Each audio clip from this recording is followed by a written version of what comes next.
प्रभु यीशु मसीह के नाम में आपको अनुग्रह, शांति और आशीष मिले। एक व्यक्ति अपने बात में बता रहे थे कि कई साल से जब मैं खामोशी में होता हूं, अकेला होता हूं और एक प्रार्थना के भाव में होता हूं, तो मेरे पिछले जीवन की एक घटना मेरे विवेक पर एक प्रकार से थप्पड़ मारती थी। ये व्यक्ति परमेश्वर का भय मानने वाला व्यक्ति था, गॉड फियरिंग व्यक्ति था। और जब वो ये बात बता रहा था तो वो उसकी उम्र 80 साल से भी ज्यादा थी। बहुत धनी व्यक्ति था और उसने बहुत पैसे अपने जीवन में चैरिटी के लिए, सेवा के लिए, एजुकेशन के लिए, गरीबों के लिए इसने अपने धन में से दिए थे। वास्तव में एक उदार व्यक्ति था, लेकिन कोई चीज थी इसके जीवन की जो इसको परेशान करती थी। उस कारण उसका विवेक शांत नहीं हो पा रहा था।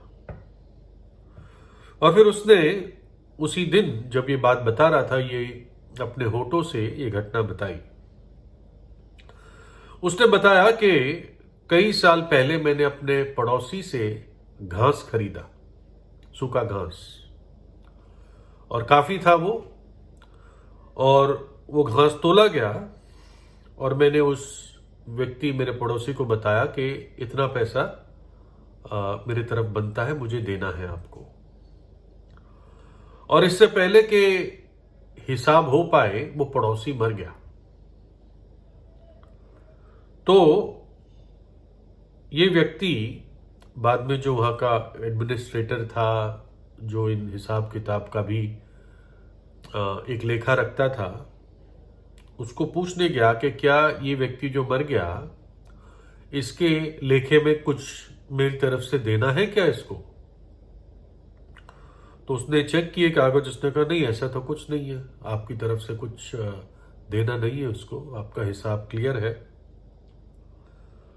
तो इस बात को सुन के उसने जो पैसे उसको देने थे उसके मरने से पहले, उसने नहीं दिया उस व्यक्ति ने।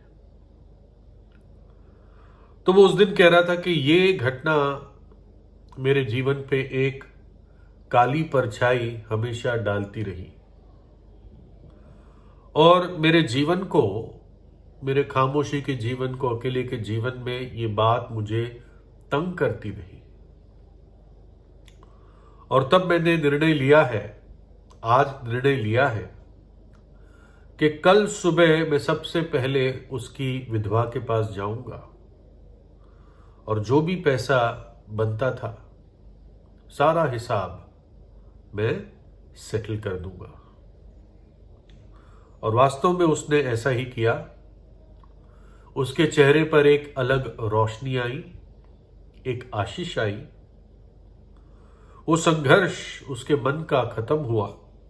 किसी को मालूम ही नहीं था, उसकी विधवा को भी नहीं मालूम था कि पैसे बनते थे, है ना।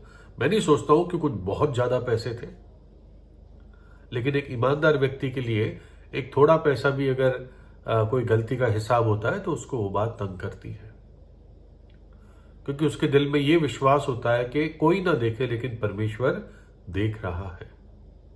उसकी आंखें हर चीज को देख लेती हैं। और जब वो संघर्ष उसके मन में खत्म हुआ, उसके दिल में बहुत आजादी थी। और जो वो घटना उसके विवेक पर थप्पड़ मारती थी, उसके बाद ऐसा नहीं हुआ। ये व्यक्ति एक ईमानदार व्यक्ति था। ऐसी एक घटना इसके जीवन में हो गई और इसका विवेक भी ईमानदार था। जरूर गलती तो गलती थी ही, लेकिन उस विवेक ने उसको आराम करने नहीं दिया जब तक वो बात ठीक नहीं की गई। और उसने आखिर में अपने विवेक की आवाज को सुना। पाप ना केवल अंगीकार किया जाना है, ना केवल एक व्यक्ति को अपने पाप को मानना है, परंतु यदि उसकी सामर्थ्य में है तो उसको वो बात ठीक भी करनी है। यदि आपने चोरी की है अपने जीवन में, तो ना केवल उस चोरी के लिए पछताव करना है, लेकिन चुराई हुई चीज को सूद समेत वापस देना है। व्यवस्था की या कानून की उस नियम की जो मांग है उसको आपको पूरा करना है।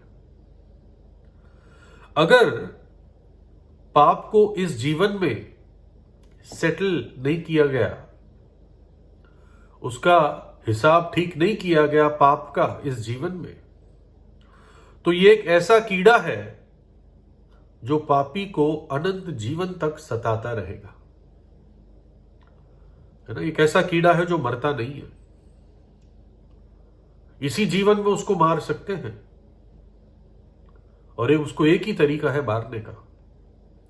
आपने कभी एहसास किया है कि आप सोना चाह रहे हैं और कोई कीड़ा या कोई मच्छर आपको तंग करता रहता है, और ना आपके पास पंखा है, ना आपके पास ओडोमस है ना, और ना इतनी ठंड है कि आप सिर पर भी कंबल ओढ़ दो या चद्दर ओढ़ दो, वो कीड़ा तंग करता रहता है। पाप ऐसा कीड़ा है। बाइबल कहती है जिनके नाम जीवन की पुस्तक में नहीं होंगे वो आग की झील में डाले जाएंगे। प्रकाशित वाक्य 20 अध्याय। और वो आग की झील ऐसी है, वो झील कभी खाली नहीं होती, वहां की आग बुझती नहीं, और लिखा है वहां का कीड़ा मरता नहीं। वहां पर रोना और दांतों का पीसना है। इसलिए इसी जीवन में परमेश्वर ने ठहराया है कि वो कीड़ा खत्म हो सकता है, वो पाप क्षमा हो सकता है, वो पाप दूर हो सकता है। यदि हम अपने पापों को मान लें तो वो हमारे पापों को क्षमा करने और हमें सब अधर्म से शुद्ध करने में विश्वास योग्य और धर्मी है। पाप मानने से शुरू होता है ना। क्षमा परमेश्वर करता है। मैं खुद ये सोचता था, इस संघर्ष में था, मैं पापी था, इस बात को मैं जानता था, है ना, लेकिन ये नहीं पता था कैसे अंदर से शुद्ध हो सकता हूं, पवित्र हो सकता हूं। और बाइबल में फिर मैंने पढ़ा यीशु मसीह का लहू हमें सब या हर प्रकार के पाप से शुद्ध करता है। यीशु का लहू इस कीड़े को खत्म कर देता है और व्यक्ति स्वतंत्र हो जाता है। लोग अपने अपने तरीके अपनाते हैं और इन्वेंट करते हैं अपने आप को सजा देने के लिए अपने पापों की, है ना। लेकिन इसकी जरूरत नहीं है। आपको अपने आप को सजा देने की जरूरत नहीं है। आपको जीवन भर दोषी महसूस करने की जरूरत नहीं है अपने आप को, है ना। क्यों? क्योंकि प्रभु यीशु ने आपके दोष को, सजा को, पाप को अपने ऊपर उठा लिया कलवरी के क्रूस पर। अपनी देह में उसने दुख उठाया, हमारी सजा को सह लिया, अपना पवित्र खून बहा दिया, और इतना ही नहीं, वो तीसरे दिन जी उठा, है ना। जो लोग कहते हैं यीशु मसीह मर गया, सूली पर लटक गया, जरूर मरा, क्योंकि वो हमारी और आपकी सजा थी। और सजा क्यों उठाई? वो उसका प्रेम था आपके लिए। लेकिन बात वहां खत्म नहीं होती। वो तीसरे दिन मृतकों में से जी उठा। एक ही है जो युगान युग जीवित है और मृत्यु को हराया, क्योंकि मृत्यु उसको हरा नहीं सकती। मृत्यु सहनी पड़ी उसको। पहला पत्रस 3:18 में लिखा है, इसलिए कि यीशु मसीह ने भी, अर्थात अधर्मियों के लिए धर्मी ने, पापों के कारण एक बार दुख उठाया, ताकि हमें परमेश्वर के पास पहुंचाए। शरीर के भाव से वो घात किया गया। वो धर्मी जन, वो पवित्र जन, वो पाप रहित, उसने हम अधर्मियों और पापियों के लिए एक बार दुख उठाया। वो एक बलिदान काफी है पूरे जगत के लिए, ताकि हमें परमेश्वर के पास पहुंचा सके। इसलिए जब एक पापी सच्चा पश्चाताप करता है और प्रभु यीशु पर विश्वास करता है, तो यीशु के लहू में उसके सारे पाप धुल जाते हैं। वो श्वेत और पवित्र हो जाता है और फिर उसके विरुद्ध कुछ नहीं रहता। परमेश्वर ने उसको क्षमा कर दिया है और अब उसके जीवन की कोई भी घटना उसके विवेक पर या उसका विवेक उसको कभी थप्पड़ नहीं मारेगी, क्योंकि जो मसीह में है उन पर कोई भी दंड की आज्ञा नहीं है। तो प्रभु यीशु से प्रार्थना कीजिए। प्रभु यीशु आपको आशीष दे।